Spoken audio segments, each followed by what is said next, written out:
agenda here, I just want to I'm proud to introduce that we have a new executive officer at the 109. That's a captain who's basically second in command, and that's Captain Josh Rios. Come on up.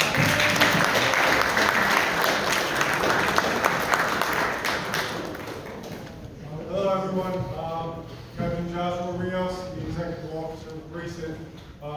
As Captain Porto said, this is a community that cares. I've been to quite a few community meetings, a couple different precincts. I've never seen a turnout like this. Amazing, amazing. So I'm very happy to be here. I'm very happy to work with everyone in the community. I look forward to seeing you soon.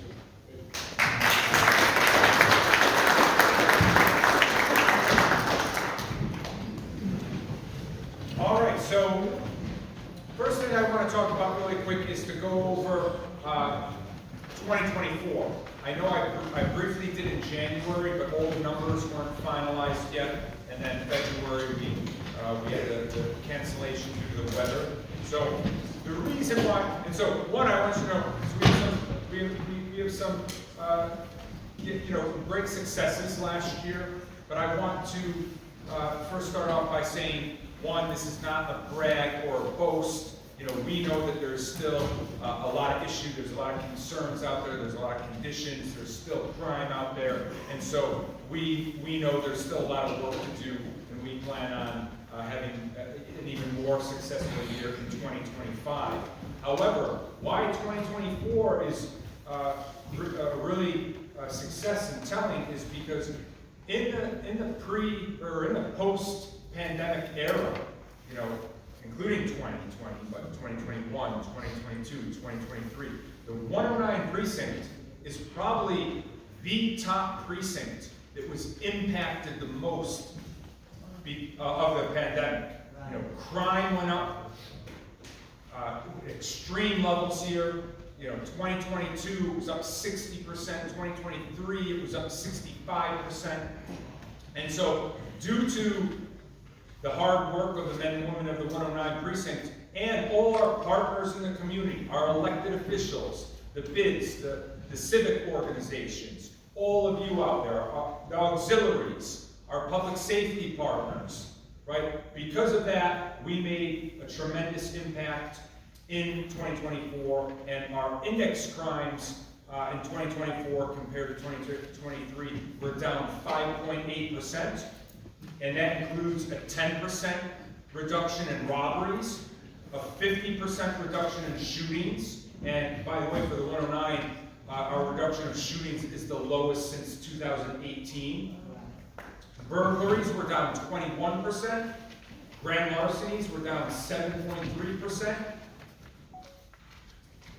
And also compared to the year before, 2022, we were down 16% in murder, 9% in rape, 3% in robberies, 28% in burglaries, down 15% in GLAs, and down 1.5% in overall crime compared to 2022.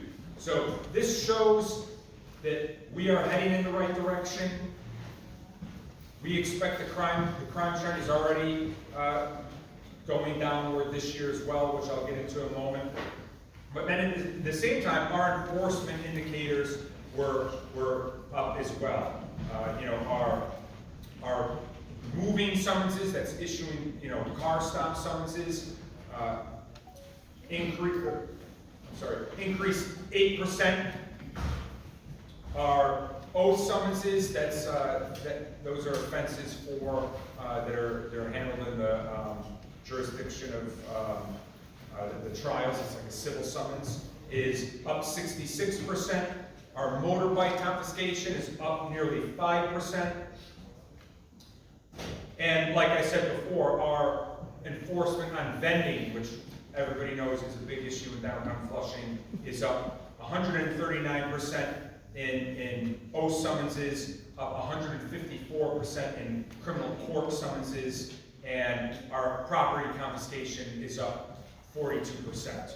So these are issues that we're going to continue to combat. We're going to continue our work in 2025, and we expect to have even more success in 2025. But we want to thank everyone for your, and this is why, it's important, our relationship with the community. I can't stress enough how important it is in working with you all. We need your support.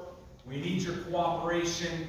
And you are part of these declines in crime going on. And a good example, I've said this in the past, two good examples I want to use actually. One is, and this one was in Manhattan, but the healthcare CEO who was murdered last year, right? What happened there? NYPD detectives did an extremely thorough investigation. We were able to get a picture of his face. We put that out there in the public. And then, someone, where was it, Pennsylvania, I think, at McDonald's, right, recognized him and he's apprehended. We wouldn't have been able to do that without public help. And then back here in 2024, right, we had a very horrible crime at Casino Park. A small child was raped, right? Thorough investigation done in that. And as soon as it took us some time to get a good photo of this person, but as soon as we got that photo, we arrested that individual within 5 hours of releasing the photo to the public. And again, it was because the public assistance, we actually had multiple calls for that. Some people spotted him in the 110 precinct, but also at the same time, there was someone in the 109 that this individual who went to, he was trying to rent an apartment, and this person had all this information. They beat his ass up. So, but what I'm trying to demonstrate is your cooperation, your partnerships makes a difference in combating crime. And that's why you often hear us say that crime, public safety is a shared responsibility, because the police cannot do it alone. That would be like working in a vacuum. We need the assistance of all our partners, the public, the DA's office, civic leaders, elected officials, and that's how, when we're all working together, that's how we increase public safety. So thank you for everybody participating in 2024, and we are now headed in the right direction. And so speaking of this year, so getting into 2025, year to date, we are down 22% in crime compared to last year. And really our main driver so far this year in crime is, as I said, been burglaries. And they are still an issue. We've made a bunch of good arrests, one that I described a little earlier for Cop of the Month. But it still remains an issue. And so one of the things, whether you have an apartment or a house, in particular houses have been targeted for residents, is what appears to be happening, what is happening is people are coming in with cars, casing neighborhoods, and it can happen at any time, but a big time where this happens is between 4 p.m. and 9 p.m., right? And they're looking for houses where it appears nobody is home, right? They want to avoid, running into someone.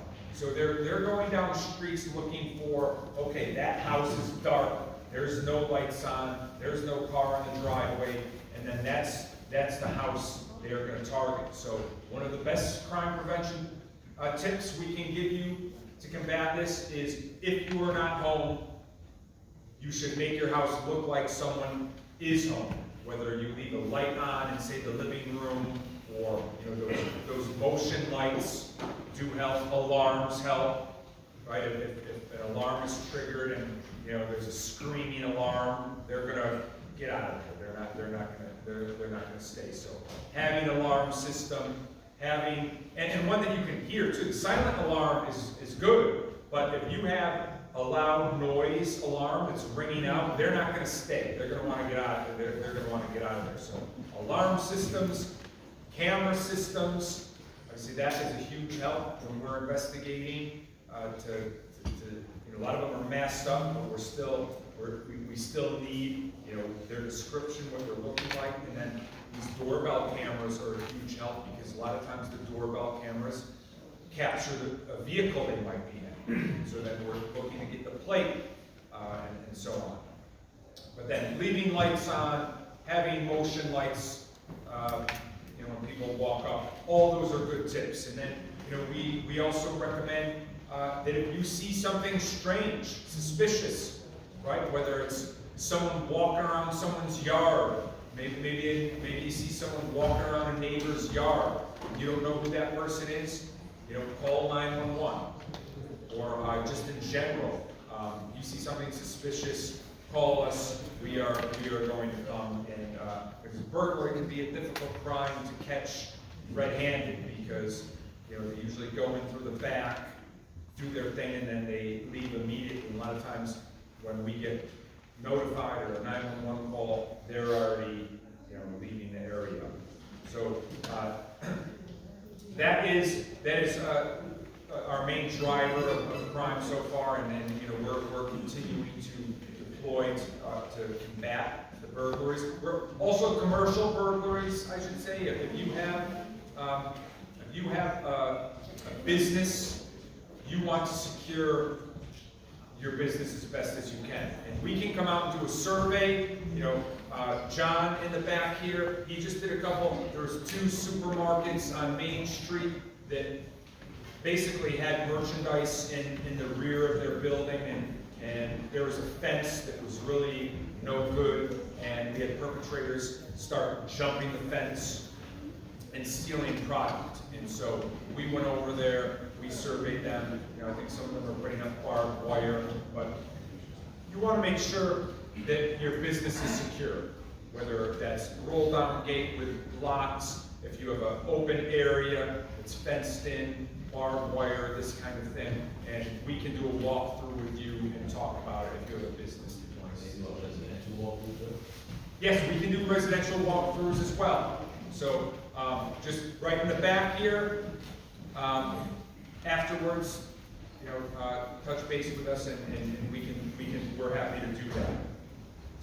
But now, you know, the weather is starting to get warmer now, and obviously we're going to be going into April soon. But we know the motorbikes are still out there. We confiscated, you know, a lot of the cops here participated. You know, we've confiscated. I didn't look up the number before I came, but we already have over 100 bikes or something like this that we confiscated for the year so far.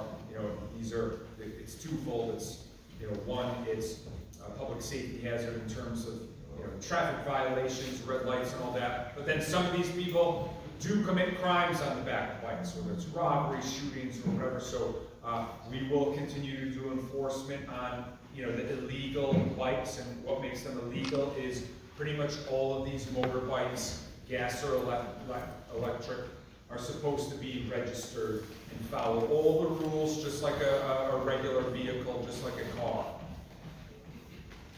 Next, scams.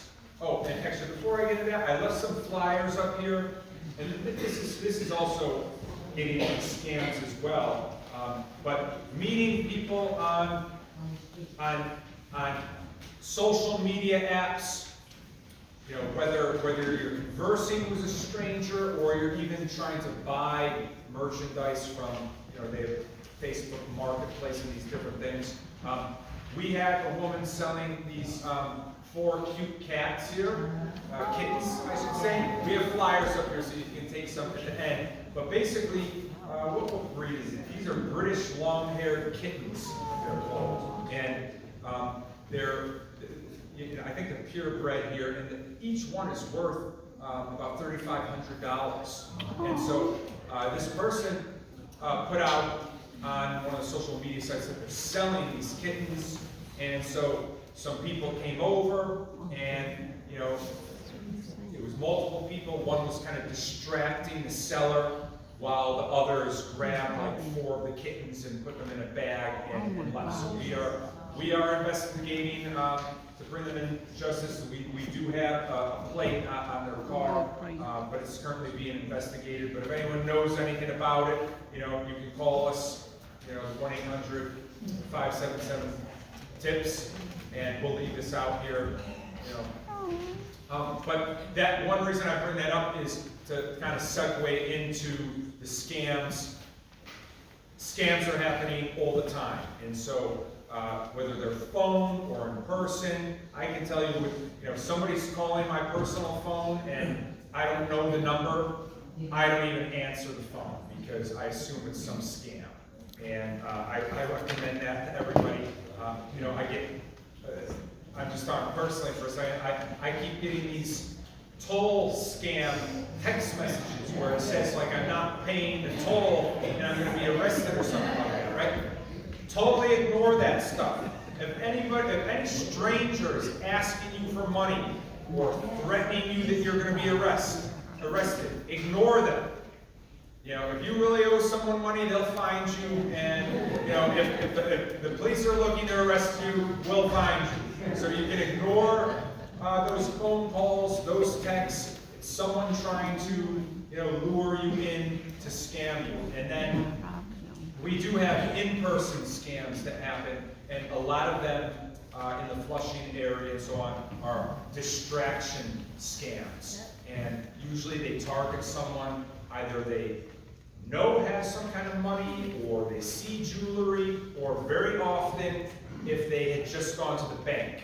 So you just went to the bank, whether you're making a deposit, you're withdrawing money, or you're just using the ATM, you should be on alert that you may be being watched, and then someone may approach you, and usually it's like a deception scam. So what I mean by that is they're going to try and distract you in some way, and then try and take your money. And a perfect example is something like you went to the bank, you're going back to your car, and then someone approaches you as you're getting in your car, and they say, hey, you know, sir, don't, you know, back up. You have a flat tire, or there's some broken glass here, and then you get out to go see what they're talking about, and then someone else, maybe you put an envelope down, they go in your car and take the money or your bag or something like that. And so, you know, others are someone might walk up to you with a brochure and start explaining something to you, while someone else is trying to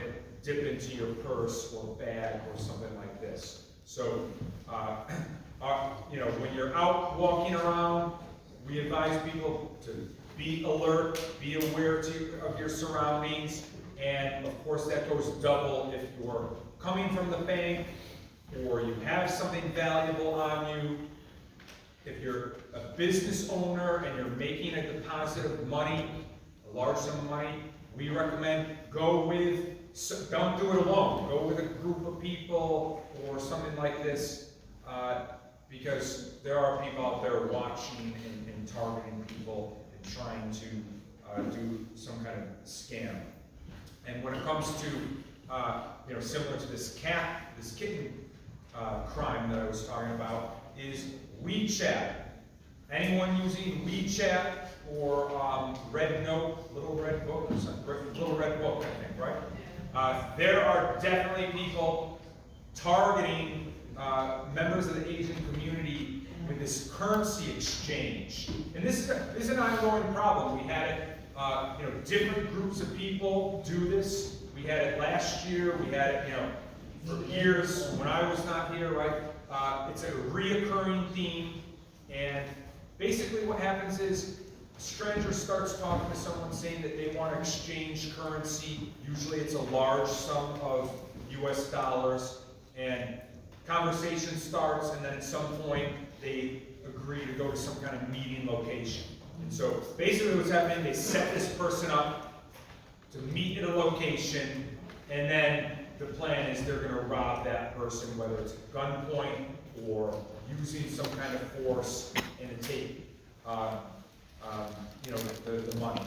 And so we've had a pattern at the beginning of the year where we actually made some apprehensions, but you know, multiple people do this. So even when we make arrests and even if they are staying in prison or jail, you know, there are still others that are doing this scam. So we recommend do not go to, you know, if you need to exchange currency or something like that, go to a bank, go to a legitimate place, and if someone's approaching you on this on social media, you know, it is a scam. You know, so if you can continue to spread word to your friends and family, this is a reoccurring, you know, scam. Okay. So I think those are the main things that I wanted to talk about. So we will open it up to questions. Yes, ma'am.